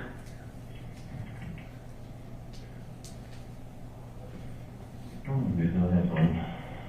Yeah. Yeah, you know, he does picky well and stuff, so she gotta find the right folders and all that shit. Oh, yeah. She doesn't want to use any of her stuff from last year, she wants to give me stuff. She wants to keep all the stuff, all the papers and everything, she wants to keep all of them. Oh, Yeah. everything ordered up in order. Yeah. Yep. So we're taking her in Monday to get the work clothes off the foot. Her parents work. Oh, so it doesn't work. Yeah. She got parents work. She's trying to use some fasting and then she keeps complaining about it, so. She's in that gymnastics for the next 2 weeks, so it'll be a good time to do it, I guess. We hobble around not too bad, hopefully. Hopefully.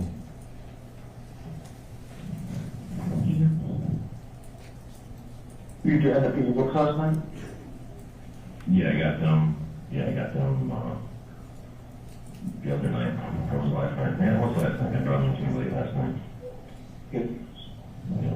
I don't know, is there a number on it? I think there's 25 books in the series, and that might be like, no, I think it's 24, 25's not out yet. And that might be like 17, 18 or something you have. That's the number on it? Yeah, I think there's like 4 more.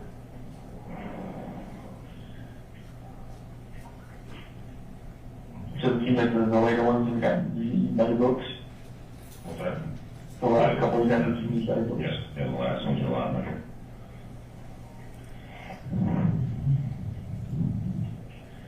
That's good, it doesn't seem like they're running out of material, it's kind of like dry books or something, you know? Yeah. Yeah, everything gets better and better.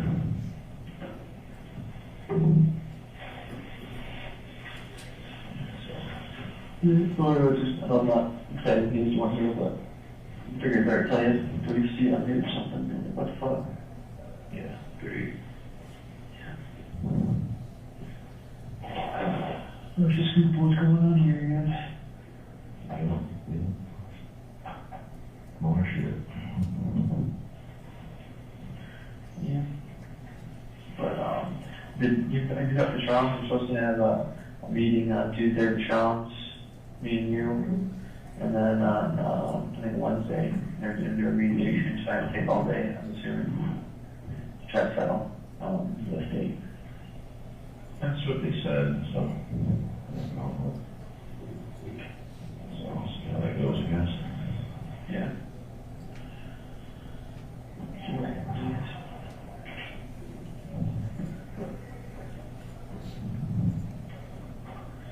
Hopefully start moving in the right direction. Hopefully they'll get something straightened out with the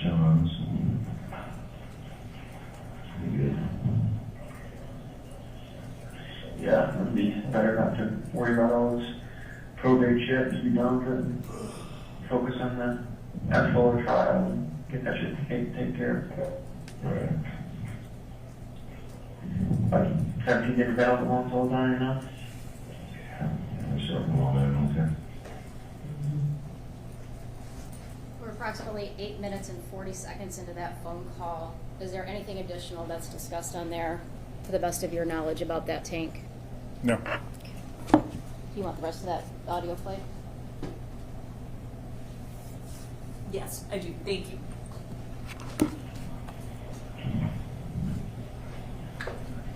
So, wonder when they came up with that, huh? Yeah, I know. Yeah, I know. I don't really think what's the sense of it, but whatever. Right.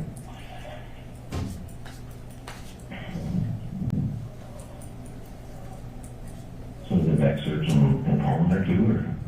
I don't know, they said they had the search warrant in the San Diego house, but the detective told me they had a search warrant for the house, in the very, not the house, but for the surrounding buildings around the house and the viewing around the house, but not the house itself. But Jim said they were here for like 5 minutes. They went out back by the burn pile and mother bottles. He said they were there for like 5 minutes, and then they left. So they must have mostly just been a paragon. Paragon property? Yeah, you know, the bunch of they dug everything up early, and yeah, FBI was there, but you know, I guess the detectives had to go back over again. I don't know. Definition of insanity, doing the same thing over and over and expecting different results. Yeah.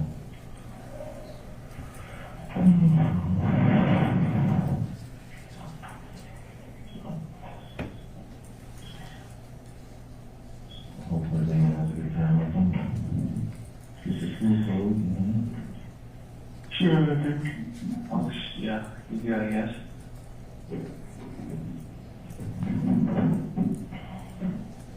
Like,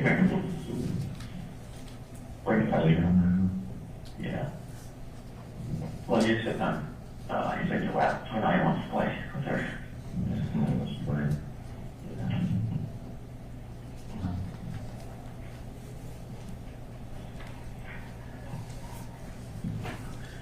What'd you have for lunch? We've had beans and rice. Beans are our favorite, huh?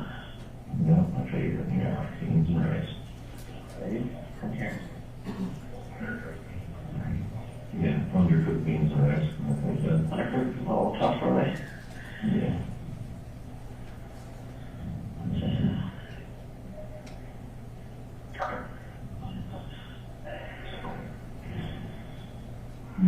Did you talk to Sean last? What's that, when they talked to Sean's last? Yeah. Last week, is there? Last week, I think it was Wednesday or Thursday. Gotcha.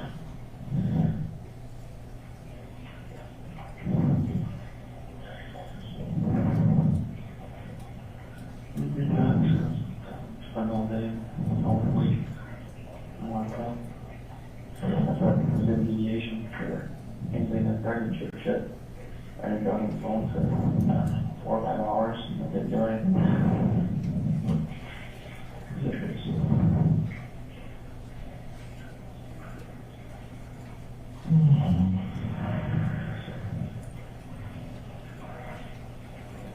So it's getting on your rings, beans and stuff looking good over times. I don't know, maybe like half inch, but yeah, they're looking pretty good. So they're good. Supposed to earn more than day, but I haven't even yet. Good day tomorrow, we're calling for it. Grandpa stopped by a little bit earlier today, talked to him for a little bit. Yeah. He said that Uncle Billy and Little Billy were down in, I don't know, was it Fort Wayne, some tractor pulls or something, last couple days, and now they're going to MIS for the race or something. They got fit passes, some of that the feed corn people gave or something. So Grandpa's like, how you guys getting anything done? You're always away. Give him shit. Yeah.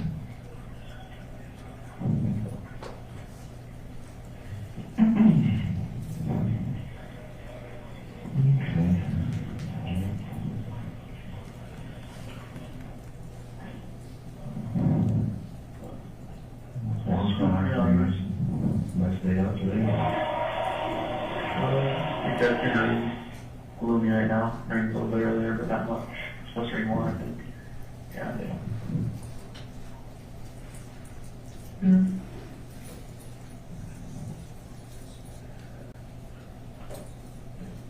Maybe just making extra crispy here, quite from a mile away.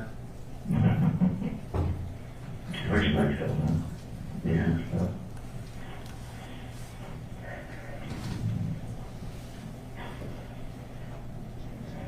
If you look at it, it's time for a meter for the walk or something, just, you know, make sure she looks pretty and still fall into classes.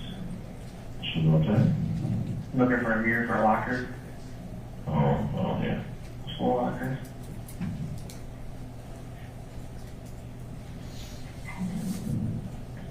You know, let's check the toy stitcher still, or pens and folders and all that shit. A lot of stuff around. Yeah.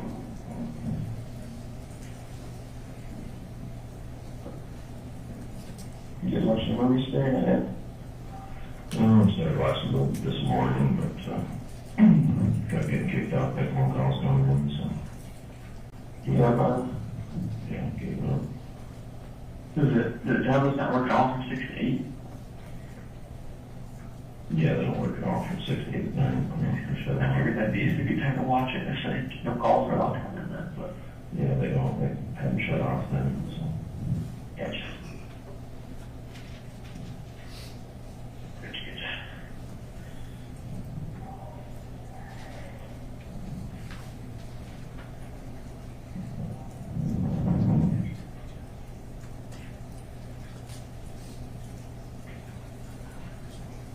It's quiet here now. Are you out in your room or you out in the meeting area? Not in the bedroom right now. Gotcha. Football anything on today? Oh, it's got a little later. I guess this kind of game was at 4:30 or something. I'll be done. Lions? No, I think it was. You have 1 minute remaining. I don't know, they put down the C down on the top of it, so I don't know. I didn't see. Those two finals, I don't know. Jimmy's one of those in here that told me about it. Was it put a soup or something on it? Yeah, did 2 suits. Is that Raymond or what is the soup? Is this one separate? Yeah, Raymond the suit job. Gotcha. 2 Raymond. That's what it was, so.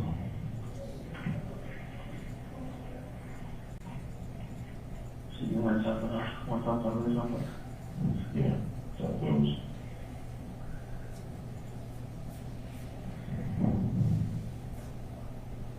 This must be around some time or something, like 1 minute remaining, I think. Yeah, it's in 1 minute, so. Okay, I will talk to you tonight after. You got ready. Okay, sounds good later. Thank you for using GTL. I apologize, Detective. I was a little bit off the mark with the tank there. I have no further questions of this witness, Your Honor. You want to make me approach? Just about timing, thank you.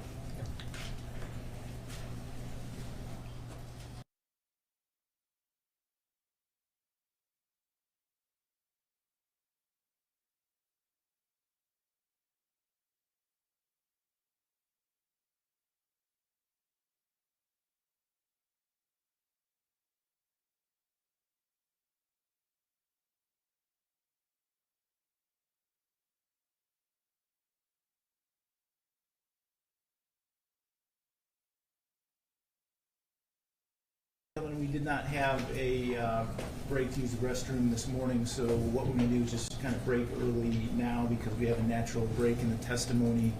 If we took a 10 or 15 minute break now, we have just a little bit of the beginning of the cross-examination, and so it makes more sense just to wait until after lunch. So we're going to break now. Last we'll be back at 1:30 p.m.